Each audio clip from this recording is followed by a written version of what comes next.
একটা bike 20,000 kilo চালালেই টায়ারের temper শেষ হয়ে যায়। আমার বাইকের টায়ারটারও টেম্পার শেষ হয়ে গেছে, যার কারণে আমি চাইছিলাম নতুন টায়ার কেনার জন্য। এখন একটা মামা বলতেছে যে মামা, এটা তো টায়ারটা চেঞ্জ না করলেও পারো, নতুন টায়ার না কিনলেও পারো, এই টায়ারটা দিয়েই কিন্তু নতুনটার যে রেসপন্স ওইটাই পাওয়া যাবে।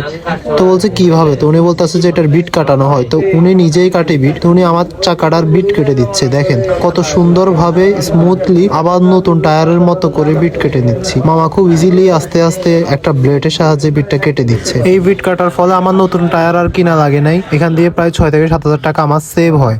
মাত্র 300 করে 600 টাকার বিনিময়ে আমার 6 থেকে 7,000 টাকা সেভ হয়। পুনরায় দেখা যাচ্ছে আমার পুরাতন টায়ারটা আবার নতুন রূপে দেখা যাচ্ছে, একদমই নতুনের মতো দেখা যাচ্ছে বিট কাটার পরে। সোজা কথাটা একদমই অবিশ্বাস্য যে পুরাতন টায়ারটা কিভাবে নতুন করে। দেখেন কি সুন্দরভাবে স্মুথলি দক্ষ সহকারে বিটগুলা কেটে নিচ্ছে। এরপরে আমার পুরাতন টায়ারটা আবার নতুন দেখা যাচ্ছে।